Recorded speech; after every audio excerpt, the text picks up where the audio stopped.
Hey, this is Matt Urtz, the Madison County historian. We are still working to document the ongoing COVID-19 pandemic. We are very lucky today to have the Reverend Cato of St. Thomas Episcopal Church in Hamilton. Reverend Cato, thank you for being here today. For those that aren't familiar, tell us a little bit about St. Thomas Episcopal Church. Sure thing. Well, first of all, thank you for inviting me to be a part of this conversation. I'm really pleased that this is being documented, this moment, or these moments that we're in. There's a lot going on. Yeah, there is. So St. Thomas's is the Episcopal Church in Hamilton. We've been in the community since 1835, and the building itself was built in, or was finished building in 1847. So it's been around for a bit. I moved up here from Little Rock, Arkansas, and St. Thomas's as a congregation is older than Arkansas is as a state. I always feel a real sense of like, not just community and history, but also like rootedness when I walk into the building here. We're just behind the Colgate Inn. It's sort of a funny location. We're, as far as Hamilton goes, we're a little bit off the beaten path, which is all of, about 30 steps from from the green. But it's a beautiful building. The architect, Upjohn was his name, was intending to create this style that got picked up all over the country called Carpenter Gothic. And the idea is it incorporates all these elements of sort of classic Gothical churches, real tall bell towers, one of the first things you see at St. Thomas's, but done in a way, designed in a way that your local carpenter could build it. Oh. So it's neat. We have this connection to this famous architect, and then like some very like down home, earthy Hamilton folks that did the work. And there's something in the ether in that place that feels like it still has that to it, like this sense that like we reach higher and further than we should, but we're just little Hamilton folks. Awesome, thank you very much. You're very welcome. So, talk a little bit about when COVID kind of appeared on the church's radar, and when you guys started to try and make decisions about what was going to happen. Yeah. So best I can figure, we church folks started sort of thinking about it and hearing about it kind of end of February, beginning of March, right around that time. And at first it was this sense that like, it's flu season anyway. Take the same precautions that you would if you had the flu or if you were worried about getting the flu. So, if you're sick, don't come to church. If you've been around somebody that's sick, leave it up to yourself. And in the Episcopal Church, the way that we do our services, person-to-person contact is really important. We got somebody that's going to shake your hand and hand you a bulletin right when you come inside. If they know you, they might give you a hug. And if they really know you, they might give you a long hug, In the middle of the service, we have this moment that is deeply theologically important to us. So we hear scriptures and we have a sermon, and then we say a confession of sin all together. And then after the confession, we turn to our neighbors in the pews around us and we pass the peace. So it could be a hug, it could be a kiss on the cheek, it could be most often a handshake. And the idea is sort of rooted in that biblical idea of if you have something against your neighbor, leave whatever you're trying to do at the altar, go make right with them, and then come back. So it's sort of acting out that idea in the middle of the service. And then we have communion or Eucharist or the Last Supper or the Lord's Supper together, right? That's how a typical Sunday would go for us. And when we receive communion, we also have put a lot of theological importance on the idea of we all share one bread and one cup of wine. There's some implications in terms of equality in the eyes of God, and also by extension equality on this earth by sharing all that together, So that's how we were used to doing services, right? As early as March 8th, I think that was a Sunday, we started talking about how to do our services in a way that recognized that we were talking about something that was a pretty communicable disease. At that point, we still didn't know quite how bad it was. And I'll be honest, from my perspective, I still thought, it's a bad flu. It's the flu, but it's bad. So, we take some precautions, but also probably we need to take some precautions so that people see us doing something to kind of ease some anxiety. So the first thing that we did that first week, the idea was when people come up to receive communion, I would always give them a piece of bread or a wafer, and then they would either drink from the same cup or dip the bread in the wine. So there have been some studies that have gone around, done by, epidemiologists with some Episcopal interest on the common cup and the spread of disease long before coronavirus was going on. And what they found was if you use a metal chalice, especially silver, that helps with reducing the spread of disease. And if people drink from it, it's actually safer than if you dip. There's something about, we carry more bacteria on our hands than we do in our mouths, and that was the idea there. So that first week, we were sort of relying on that scientific advice that we could still do communion, but we had to do it in a particular way. And if you didn't want to drink out of it, which was fine, you could just receive a blessing instead of drinking the wine. That was March 8th. March 10th, I think I sent my first email to the congregation saying, this is getting more and more serious. Right?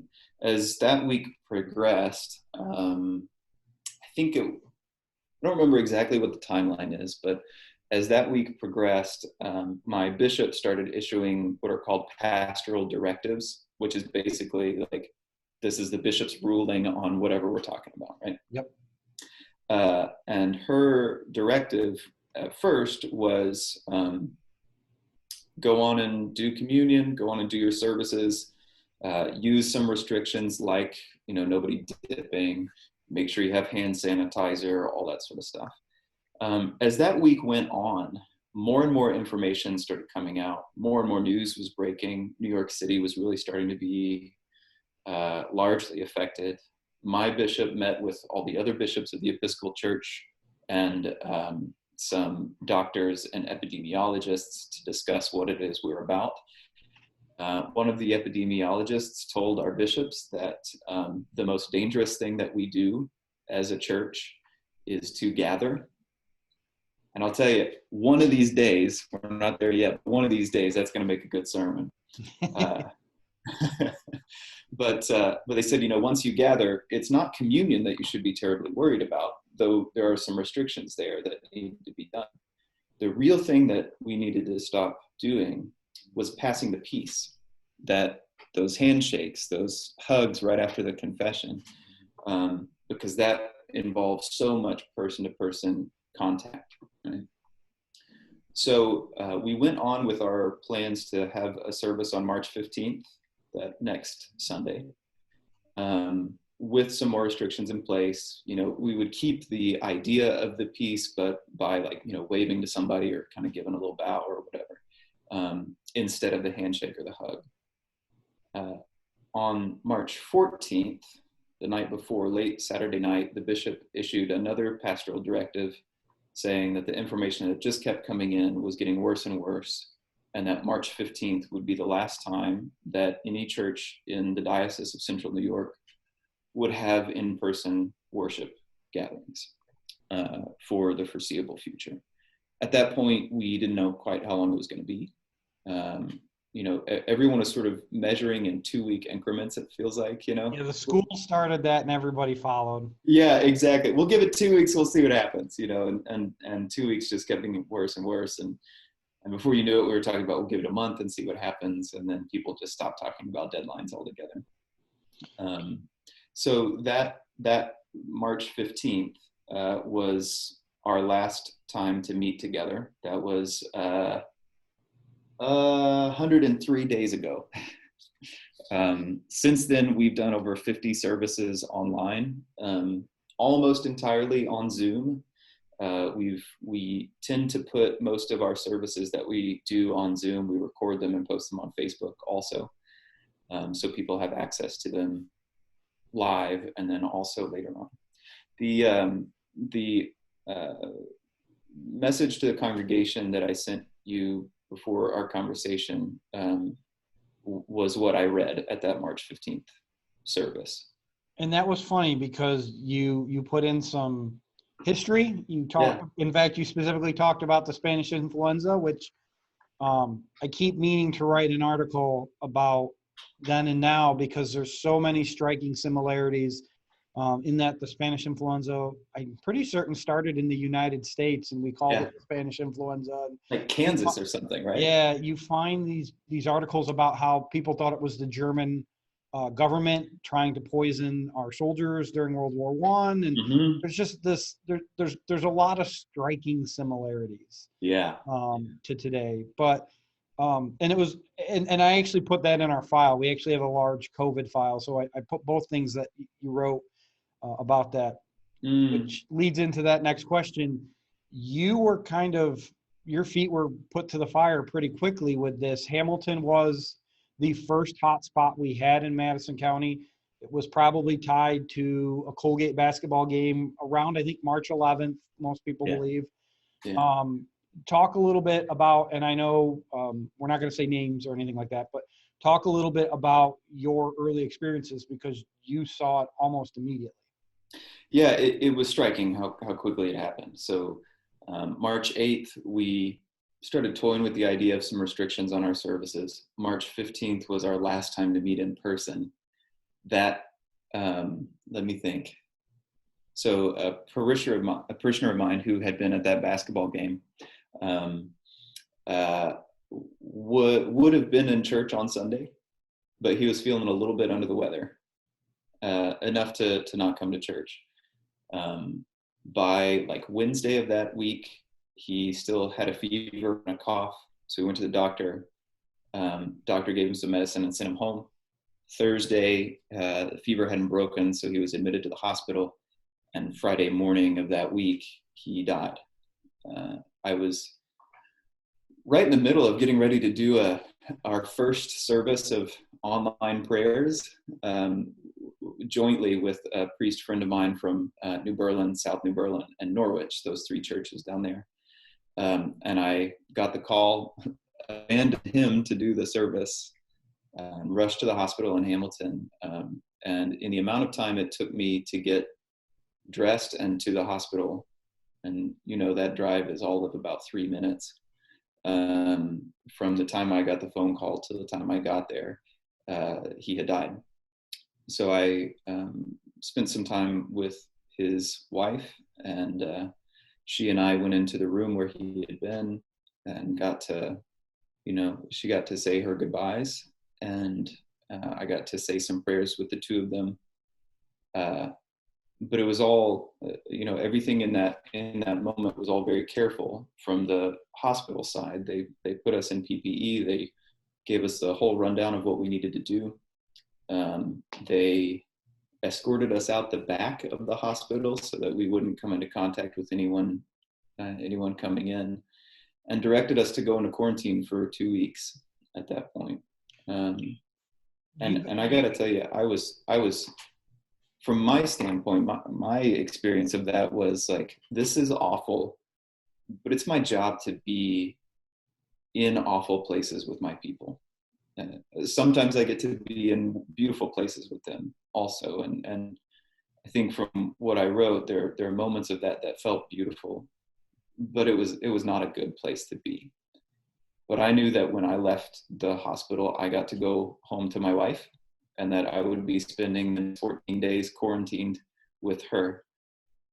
And the woman whose husband had died, not only did she have to go into quarantine, not only did she have to go into it alone, but she had to go into it grieving the very sudden loss of her husband. And And I was looking back through some emails I had written after you invited me to be a part of this to kind of jog my memory. And there was a note that I sent out to the congregation about how usually when somebody dies from St. Thomas's, that's when our community really, really shines. You know, we're almost overwhelmingly caring when somebody's grieving. And I invited people to figure out ways to help her grieve.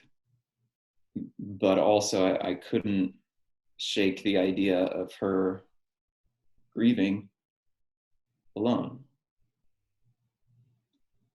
It turned out that she, within a couple of days, developed symptoms similar to the coronavirus.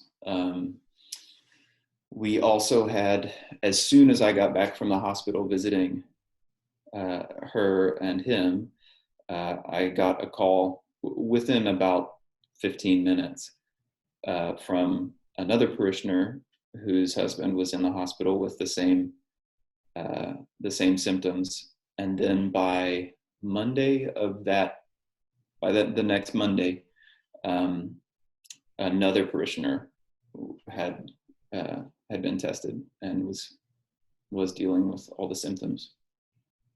So we got hit hard right at the hard. beginning. The parishioner who died was the first death in the county from a coronavirus.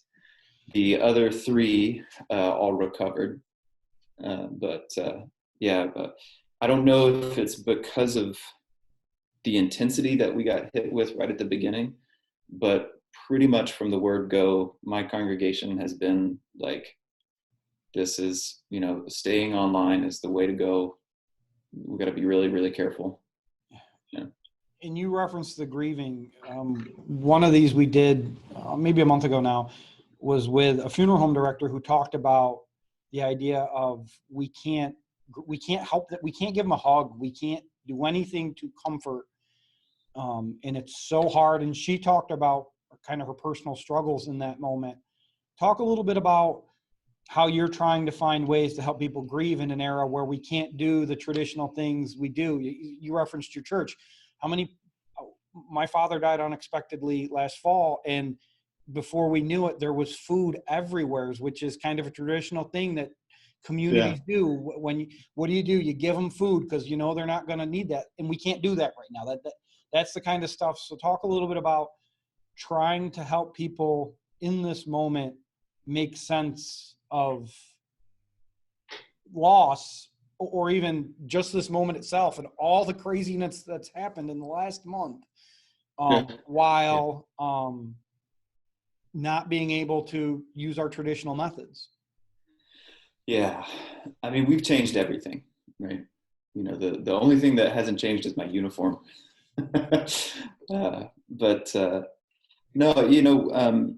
In some ways, what we are starting to do and what we've been doing as a congregation is really going back to what we used to do before the before times, right?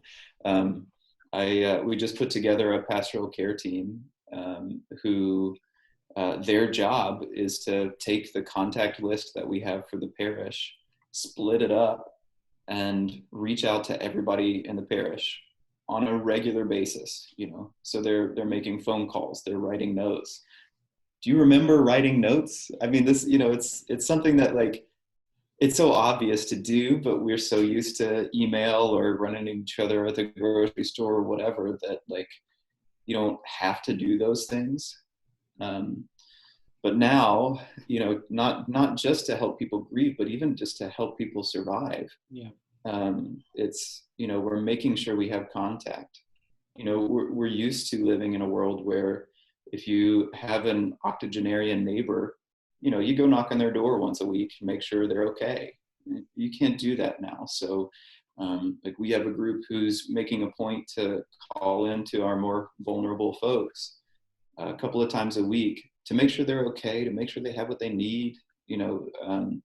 Grocery stores in town are doing deliveries, but those aren't always easy to navigate. So do you need us to go get you your medication, or, a box of cans of chili, or whatever.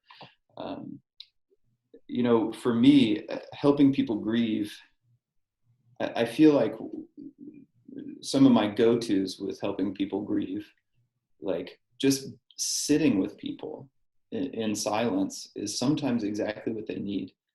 We can't even do that, but what we can do is things like you and I are doing right now, these calls on Zoom, which are, empty shadows of the real thing, but also they're not nothing. Phone calls are a real thing.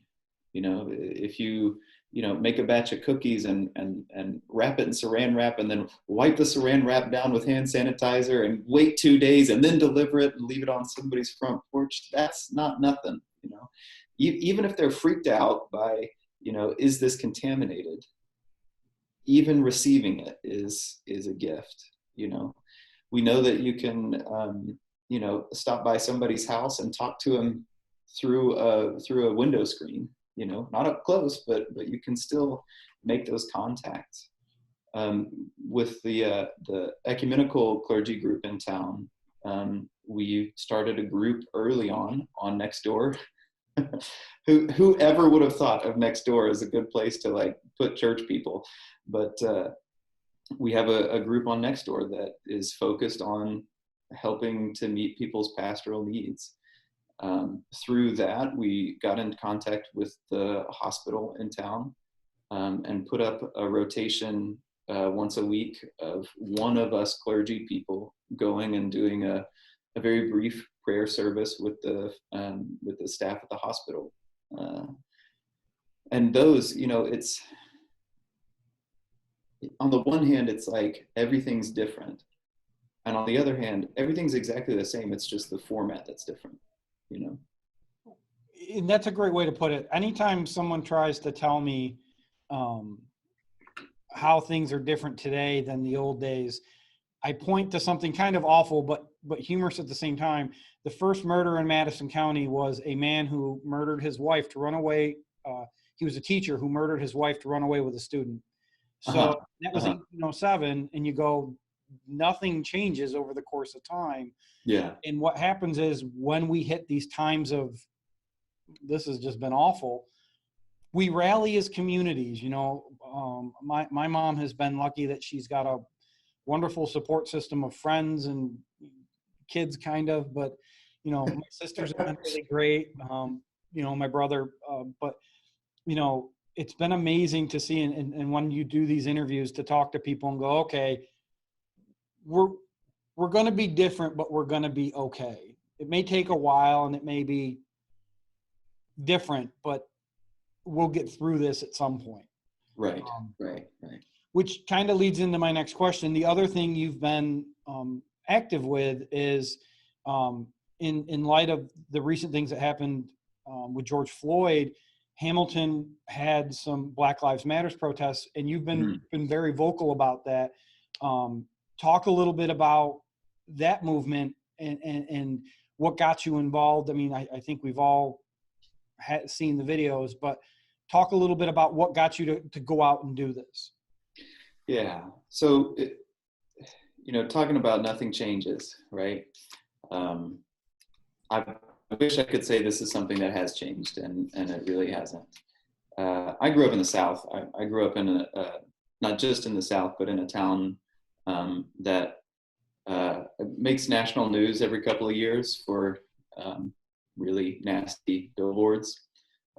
If you've ever seen Kamau Bell's show, United Shades of America, the first episode where he goes and visits the KKK, one of the towns he goes to is my hometown. So I have known about issues concerning race for a long time.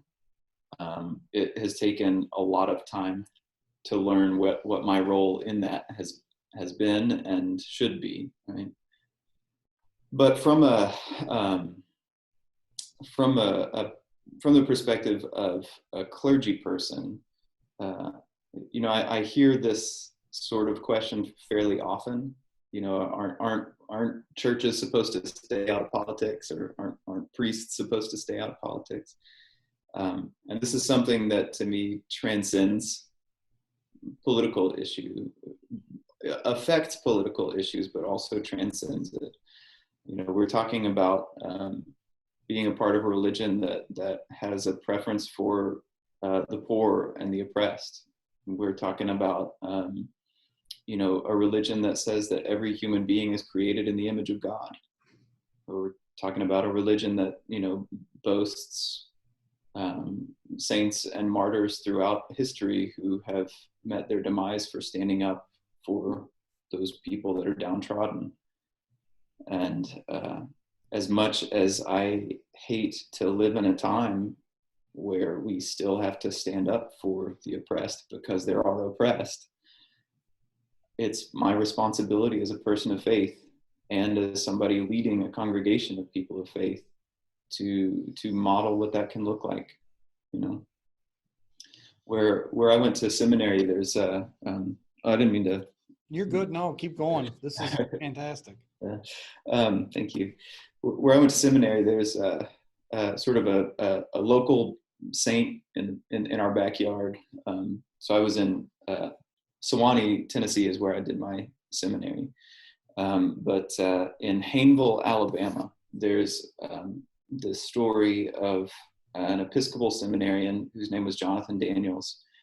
In the 60s, answered Martin Luther King's call to clergy to come and march with him. But after the initial march and a little bit of demonstrations, most people went home.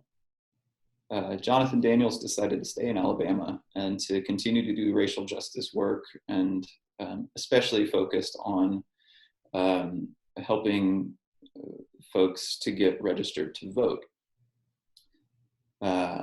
One summer day, as I remember the story, they were doing one of those voter registration events, and Jonathan and a whole bunch of other people were arrested and taken to the jail in August in Hayneville. And it was very hot, very, very hot.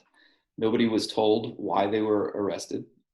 They were held for a long time, and then without any justification or explanation were released.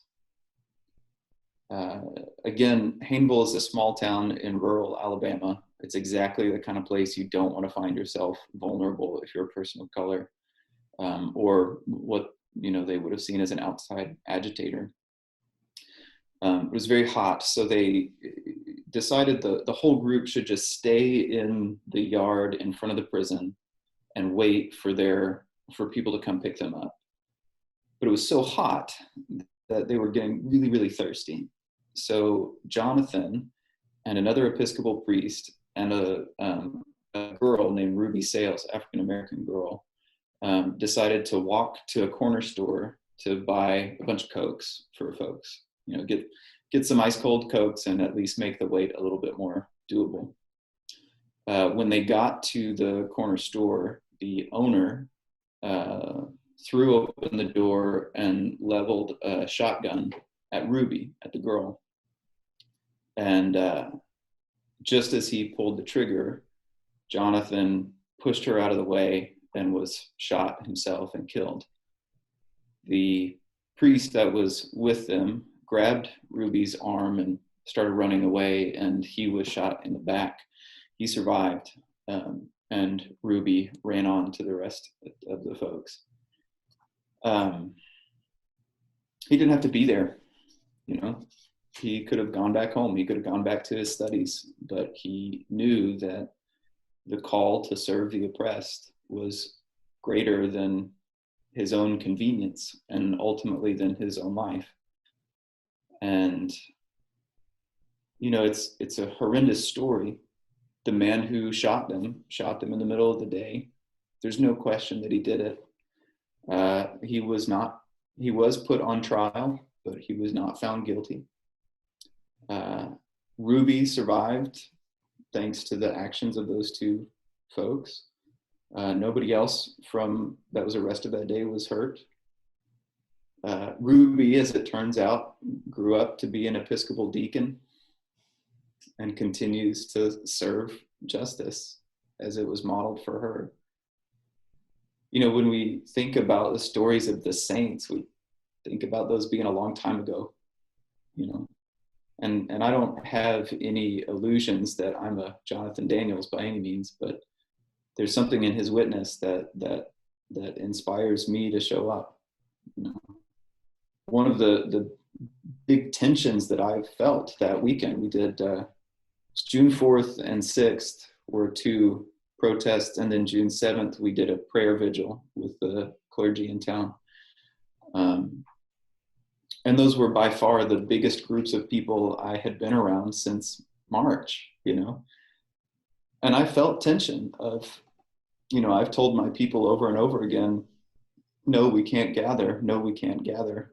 And then I sent them an email saying, all right, now's the time to gather, you know. But I do feel this sense of like, that may have been risky when it comes to the question of coronavirus to participate in those protests, but also like, it's always been risky in some way or another to participate in that kind of event, to stand up for the oppressed. And most of my life, I've given into the risk and not participated. And over the past few years, I have learned on a deeper and deeper scale that that the risk is not great enough. There is no risk too great when it comes to standing up for those who need to have their voices amplified. I don't think I can think of a better way to finish other than to say, is there anything else you would like to say to the folks of Hamilton, of Madison County, of whoever sees this in the near term, and then this is going to go on file forever, so that 100 years from now, when researchers look back on this, hopefully they find that we found a way to get through it. So what would you like to say? Well, no pressure. You know, to people that would be hearing it now, I think we as a society, we've gotten kind of spoiled to living in safety. Thank God, right? But this pandemic has shown us just how hard it is to live with constant threat. And maybe there's something to spur on some empathy and maybe spur on some action for people that live under constant threat, whether there's a pandemic or not. And, you know, for whoever's listening to this sometime in the future, I hope y'all fixed it all. And if you didn't, get to work. I think that's a perfect way to end. Reverend Cato, I am humbled that you took the time and speak. You are a wonderful person. Thank you. Thank you so much. We'll be talking soon. All right. Thank you, Matthew.